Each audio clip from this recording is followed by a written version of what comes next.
تو حضرت ایک دو سوال ہیں، یہ ابھی جو قربانی کا مہینہ چل رہا ہے، اکثر کچھ لوگ سوال کرتے ہیں، ہر سال کرتے ہیں، تو یہ بھی ایک علم کی کمی ہے۔ آپ قربانی کرتے ہیں تو کچھ طریقے سے نہیں کر پاتے ہیں، یا بہت سے لوگ کہتے ہیں بھئی کب کریں، کیسے کریں، پہلی بار کر رہے ہیں یا دوسری بار کر رہے ہیں، تو یہ بہت سارے مسائل ہیں۔ تو اس میں چند مسائل ہیں جو میں آپ سے سوال کرتا ہوں، اور آپ الحمدللہ ہمارے درشکوں کو، ہمارے سامعین کو بتائیں کہ الحمدللہ کس طریقے سے وہ کام کیے جائیں جن سے ہم کریں تو انشاءاللہ ثواب بھی ملے اور اللہ تعالیٰ کی رضا بھی ہمیں حاصل ہو۔ تو دیکھیے، سب سے پہلا سوال قاری صاحب یہ ہے کہ قربانی کس پر واجب ہے اور قربانی کا صاحب نصاب کون ہے؟ جی میں عرض کرتا ہوں، جی قربانی کے تعلق سے قربانی کس پر واجب ہے؟ جی تو شرعی اعتبار سے ہر مسلمان مرد عورت جو عاقل، بالغ، آزاد، مقیم، صاحب نصاب پر قربانی واجب ہے۔ اب قربانی کے تعلق سے صاحب نصاب کون ہے؟ تو چونکہ اس سلسلے میں آپ نے بارہا سنا بھی ہے، پڑھا بھی ہے کہ جس کے پاس 52.5 تولہ چاندی یا 7.5 تولہ سونا یا اس کی قیمت کی مالیت یا سامان تجارت یا سامان غیر تجارت جو اپنی ضرورت سے فاضل ہو، وہ صاحب نصاب ہے۔ اگر کسی کے پاس فقط سونا ہی سونا ہے، چاندی نہیں ہے بالکل بھی، روپیہ پیسہ کچھ بھی نہیں ہے، صرف سونا ہے، اگر 7.5 تولہ سے کم ہے اس پر سونا اور اس کے علاوہ کچھ اور نہیں ہے تو وہ صاحب نصاب نہیں ہے، اس پر قربانی ضروری نہیں ہے، واجب نہیں۔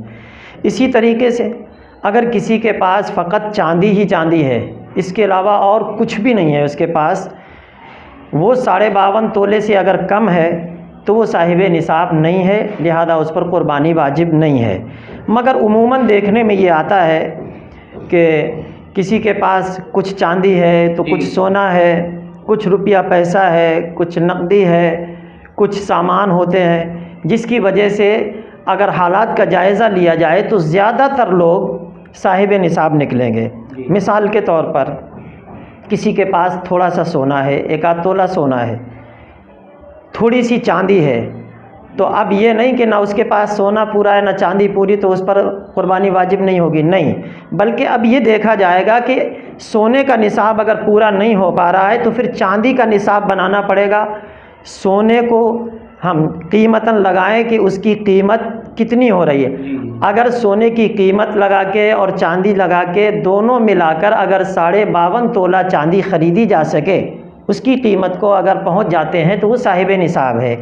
اب آج کے دور میں چونکہ اس وقت موجودہ مارکیٹ کا جو ریٹ ہے وہ چاندی کا ریٹ تقریباً 800 روپے تولہ ہے، تو اس حساب سے اگر ہم دیکھیں تو 42-43 ہزار روپے اگر کسی کے پاس ہیں یا اتنی قیمت کی کوئی مالیت ہے تو وہ صاحب نصاب ہے۔ یہاں تک کہ آج اگر دیکھیں ہم تو ایسے لوگ بھی صاحب نصاب مل جائیں گے جو کہتے ہیں کہ ہم غریب ہیں، فقیر ہیں۔ آپ کہیں گے وہ کیسے؟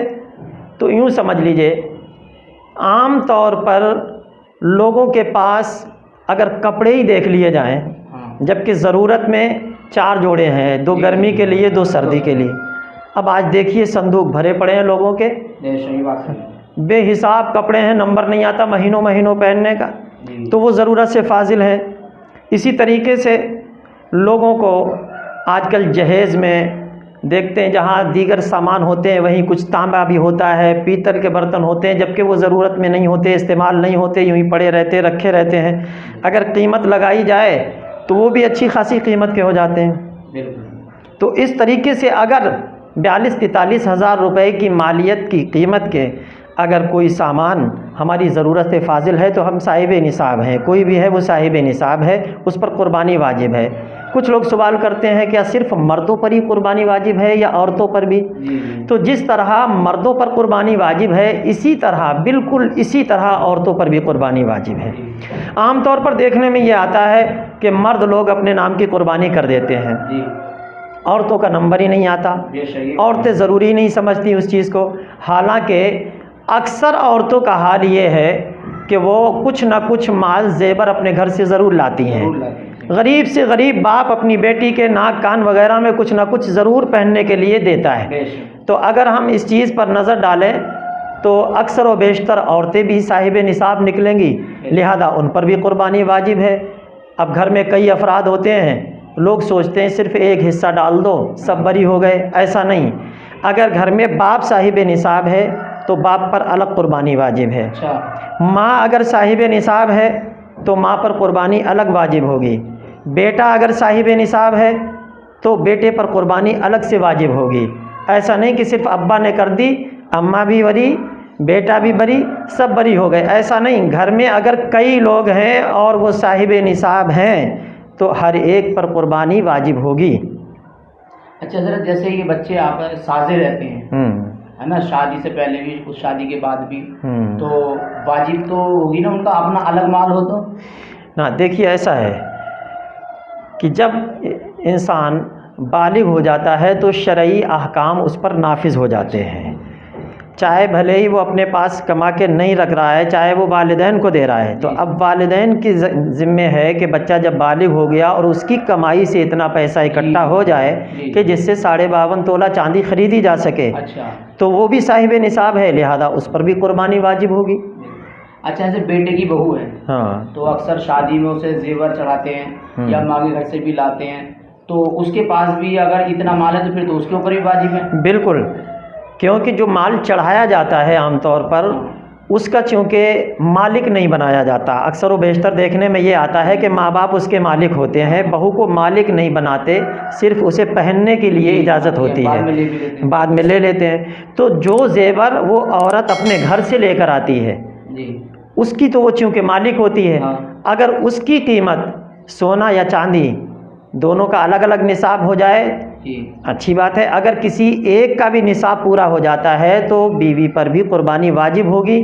ایسا نہیں کہ صرف شوہر اپنے نام سے کر دے اور بیوی کے نام سے نہ ہو، لہذا بیوی پر بھی قربانی واجب ہوگی اس شکل میں جبکہ اس پر زیور وغیرہ یا اس کے پاس بری ہوتی ہیں. قاری صاحب قبلہ جوڑے اتنے ہوتے ہیں کہ کئی ہزار کے جوڑے ہوتے ہیں، 10-5 جوڑے ہو گئے تو پتہ چلا کہ پھر وہاں تک تو معاملہ ویسے ہی پہنچ جائے گا. تو یہ چیز ہے جس سے آج کل ہماری قوم غافل ہے، لاپرواہی کا شکار ہے، اس لیے اس پر توجہ دینا بہت ضروری. اچھا حضرت، جیسے وہ زیور ہم نے بیوی کے لیے بناتے ہیں اسے مالک نہیں بناتے ہیں، اور تو پھر اس کا مطلب جو اس کا مالک ہے اس کے اوپر پھر قربانی ہوگی. اچھا ماشاء اللہ، دیکھیے بڑا خوبصورت جواب ہمارے حضرت نے اس کا دیا ہے، اور امید ہے انشاءاللہ یہ مسئلہ آپ کو بالکل سمجھ میں آ